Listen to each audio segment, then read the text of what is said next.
एक भयानक जंगल था। उसी के बीचों बीच एक बूढ़ा साधु रामदास एक झोपड़ी में अकेला रहता था। सालों से वही झोपड़ी उसका घर थी। उस रात बहुत तेज तूफानी बारिश हो रही थी। आसमान में बिजली गरज रही थी, जैसे कोई गुस्से में चिल्ला रहा हो। जंगल में हर तरफ अंधेरा और सन्नाटा था। रामदास दरवाजा बंद करके अपनी झोपड़ी में बैठा हुआ था, ताकि बाहर की बारिश और हवा अंदर न आ सके।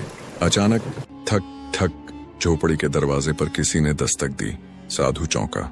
इतने डरावने जंगल में इतनी रात गए कौन हो सकता है? हिम्मत करके दरवाजा खोला। सामने एक नवयुवती कन्या खड़ी थी।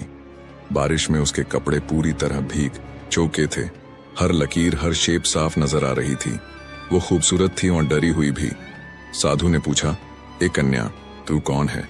इतनी रात इस जंगल में तू यहाँ क्या कर रही है? लड़की कांपते हुए बोली, बाबा जी, मैं पास वाले कामराज नगर की रहने वाली हूँ।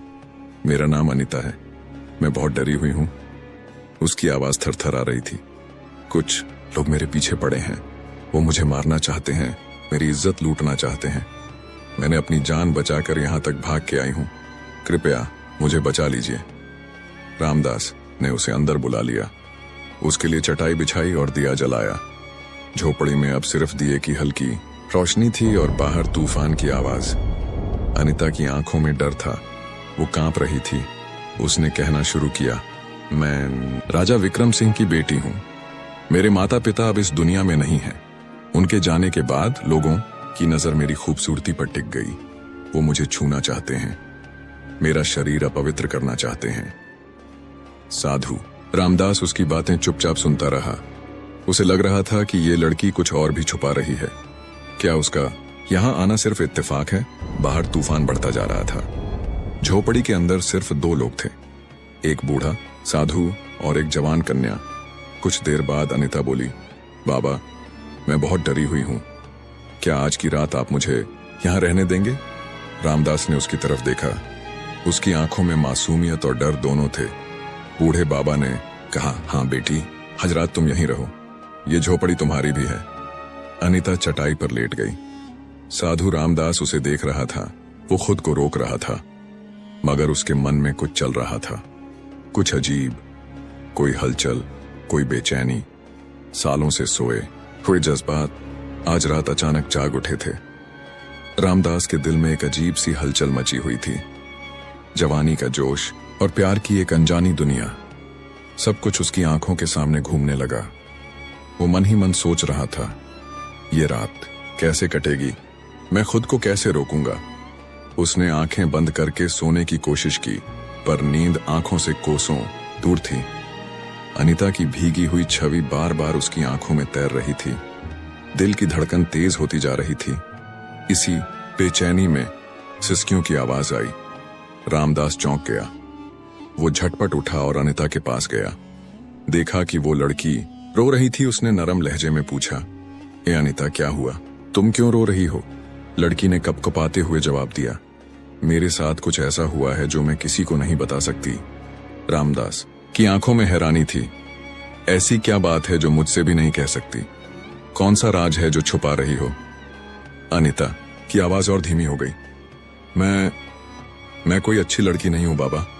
मैं बहुत प्यास से भरी हूं। मैं भटकी हुई हूं। और फिर उसने वो बात कह दी जिससे रामदास का खून सूख गया। मैं एक आम लड़की नहीं हूं, मैं एक भटकी हुई आत्मा हूं।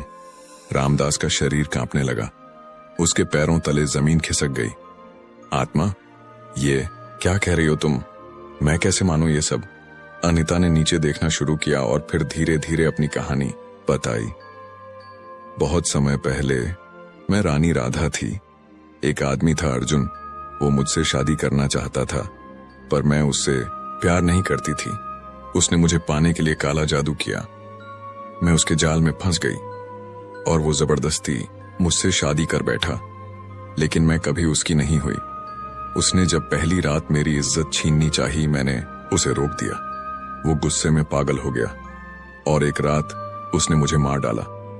मरते वक्त उसने कहा, तेरी आत्मा तब तक मुक्त नहीं होगी जब तक तू किसी पवित्र इंसान या साधु के साथ हम बिस्तर ना हो जाए।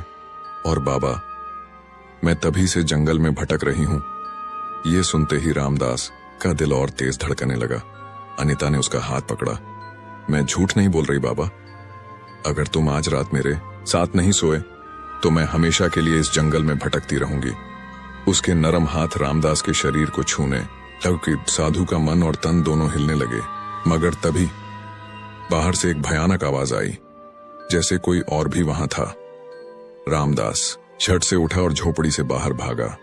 बाहर घुप अंधेरा था। उसने पलटकर झोपड़ी की ओर देखा। अनीता चुपचाप खड़ी थी। अचानक एक काला साया उसके सामने आया। आवाज गूंजने लगी, मैं वही हूं जिसने इस लड़की को तेरे पास भेजा है। वो वही साया था जिसने काले जादू से अनीता की आत्मा को सालों से बांध रखा था। वो जोर से हंसने लगा और बोला, साधु रामदास, तुम अब मेरे जाल में फंस चुके हो। तुम बच नहीं सकते। रामदास ने गहरी सांस ली और शांति से जवाब दिया, तेरा काला जादू मुझ पर असर नहीं करेगा। तूने सोचा मैं एक लड़की की सुंदरता से भटक जाऊंगा? नहीं, ये मेरा रास्ता नहीं है। ये सुनकर अनीता की नजरें नीचे झुक गईं।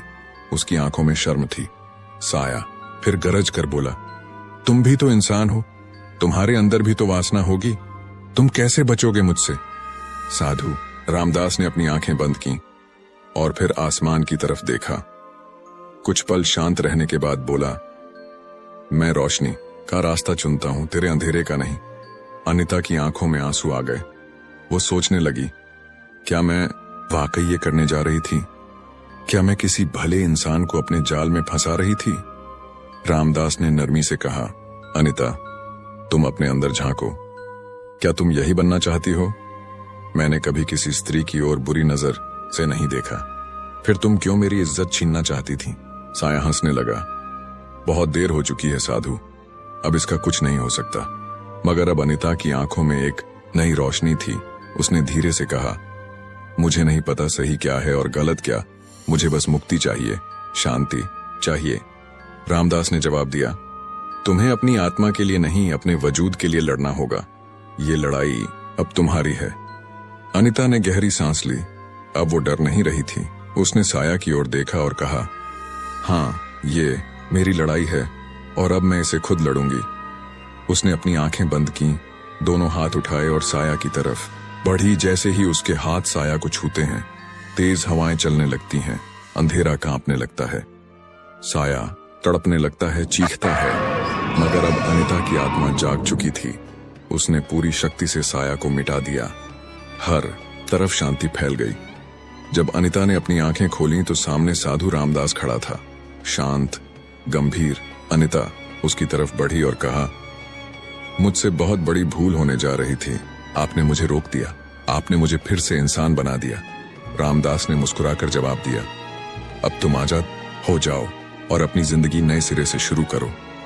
अनीता ने सिर झुकाया, आंखों में आंसू ली और हमेशा के लिए उस जंगल से निकल गई। अब उसकी आत्मा मुक्त थी। वो अंधेरे से रोशनी की ओर बढ़ चुकी थी।